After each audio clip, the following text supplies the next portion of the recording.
Hello আমার ছোট বন্ধুরা, তোমরা নিশ্চয়ই খুব ভালো আছো।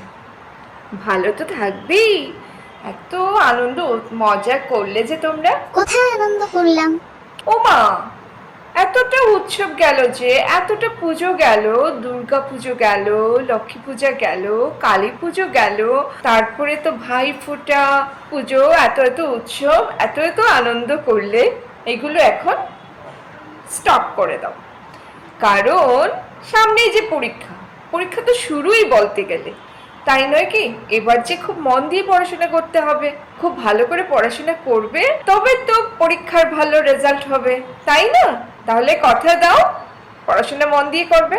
আর আমিও জানি তোমরা খুব মন দিয়ে পড়াশোনা করবে, কারণ তোমাদের জেনারেশনের বাচ্চারা এত এত ট্যালেন্ট নিয়ে জন্মেছো। তোমরা তোমরা খুব ভালো করে জানো টাইম ম্যানেজমেন্ট, সময় ম্যানেজমেন্টের ব্যাপারটা তোমরা খুব ভালো করে জানো।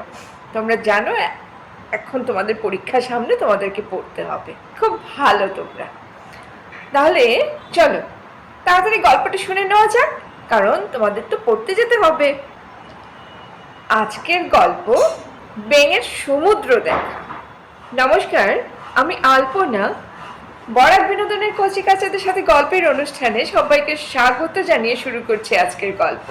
কোনো এক গ্রামে মাঠের পাশে একটি পাতকুয়ার মধ্যে, ফাটলের মধ্যে একটি কোলা ব্যাঙ বাস করত তার পরিবার নিয়ে।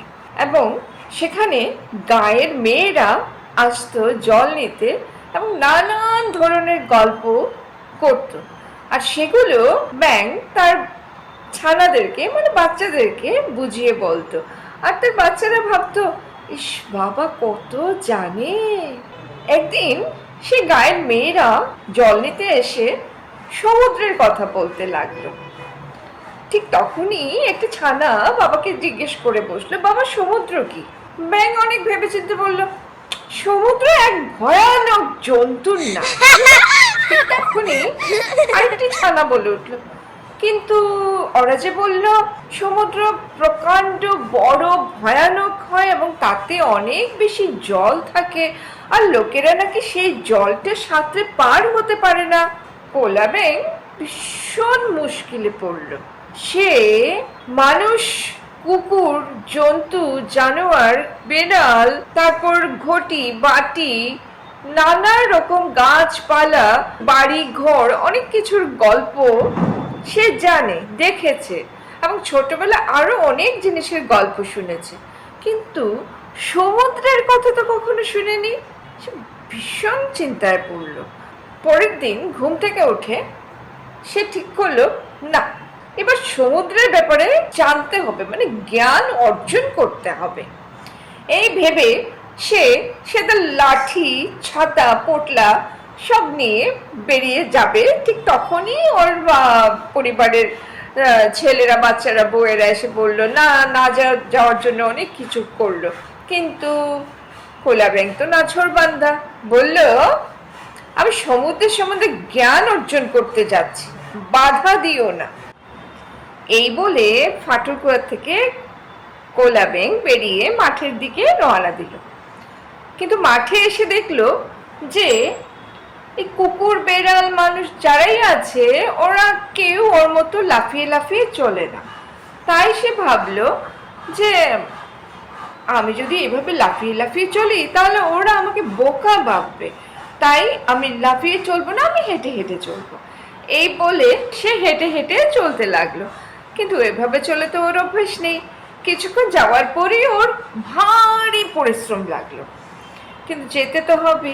এভাবে পথের মধ্যে ওর সাথে মেটো ব্যাঙের দেখা হয়েছিল। মানে মাঠের যাওয়ার পথে রাস্তার ওপারে একটা মাঠ ছিল এবং মাঠের ওপারে মেটো ব্যাঙদের ঘর ছিল।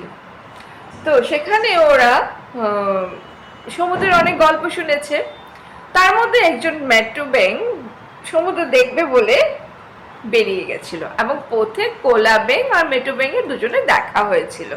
এবং কোলা ব্যাঙ বলল, আমি কোলা ব্যাঙ, ফাটলকুয়ার কোলা ব্যাঙ, আমি যাচ্ছি সমুদ্র দেখতে। এবং মেটে ব্যাঙও বলল, আমিও যাচ্ছি সমুদ্র দেখতে।